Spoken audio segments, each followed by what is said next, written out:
প্রথম দফার ভোটে তৃণমূলে বিদায় ঘণ্টা ভাঙতে চলেছে মাননীয় সাজানো বাগান। 2026 সালে বিধানসভা নির্বাচনকে কেন্দ্র করে রাজনৈতিক পারদ এখন তুঙ্গে। প্রথম দফার ভোটের পর বিজেপি রেকর্ড ভোটকে তাদের জয় হিসেবে ধরছে। প্রথম দফায় 152 আসনে ভোট হয়েছে। 2021 সালে বিধানসভা নির্বাচনে 152 আসনের মধ্যে 90টি আসনে জিতেছিল তৃণমূল কংগ্রেস, বিজেপি জিতেছিল 59টিতে। অতএব তৃণমূলকে গতবারের পারফরমেন্স ধরে রাখতে হবে, আর বিজেপি তাদের আসন বৃদ্ধি করতে মরিয়া। এই পর্যায়ে 29 এপ্রিল দুই প্রধান পক্ষের মধ্যে আরো জোরালো লড়াইয়ের সম্ভাবনা রয়েছে। মহিলা ভোট তৃণমূলের কাছে একটা বড় ফ্যাক্টর। মহিলাদের জন্য রাজ্যের মুখ্যমন্ত্রী মমতা বন্দ্যোপাধ্যায় একের পর এক প্রকল্প চালু করেছিলেন। কন্যাশ্রী, রূপশ্রী, যুবসাথী, স্বাস্থ্যসাথী, লক্ষ্মীর ভাণ্ডার সহ আরো অনেক প্রকল্প করে মহিলাদের মন জয় করেছেন মমতা বন্দ্যোপাধ্যায়। দুর্নীতিও অনেক সময় শাসক দলকে চাপে ফেলেছে। মহিলা ভোট যে মমতার দিক থেকে সরে গিয়েছে তেমন কোনো নজির বিগত কোনো ভোটেই দেখা যায়নি।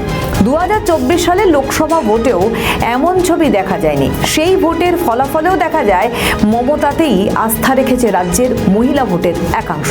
আবার 2024 সালের লোকসভা নির্বাচনের 1.5 মাসের মধ্যেই আরজিকর হাসপাতালে তরুণী চিকিৎসককে ধর্ষণ করে খুনের ঘটনায় দিনের পর দিন রাজপথে আন্দোলন হয়েছিল। মহিলারা একজোট হয়ে পথে নেমেছিলেন। রাত দখলের মেজাজের মধ্যে দিয়ে সরকার বিরোধিতার ঝাঁজও টের পাওয়া গিয়েছিল। ঝাঁজ এখনো রয়েছে। প্রথম দফায় ভোটের পর আচমকা নিজের আসন নিয়েই ভবিষ্যৎবাণী করলেন সাগরদিঘির তৃণমূল প্রার্থী বাইরন বিশ্বাস। বললেন, সাগরদিঘিতে আমি হারছি। শুধু নিজের কথাই নয়, বললেন আরও একাধিক তৃণমূল প্রার্থীর কথা।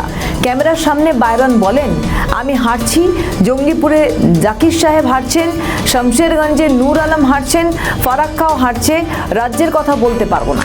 আমি আমার বিধানসভা হারছি, জঙ্গিপুর জাকির সাহেব হারছে, শামশেরগঞ্জ নূর আলম হারছে, ফারাক্কা ওই আমাদের আমিরুল হারছে।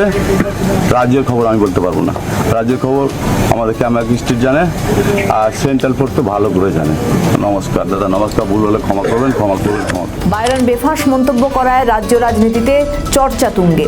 তাহলে কি বিরোধীরা বারংবার বলেছে তৃণমূল এবার হারবে, সেই কথাতেই কার্যত শিলমোহর পড়বে? তৃণমূলের একাধিক নেতাদের দুর্নীতি বেফাঁস মন্তব্যে ভাঙতে চলেছে মাননীয় সাজানো বাগান।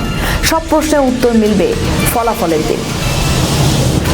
আমাদের ভিডিও ভালো লাগলে লাইক ও শেয়ার করুন। কমেন্ট সেকশনে আপনাদের মতামত জানান।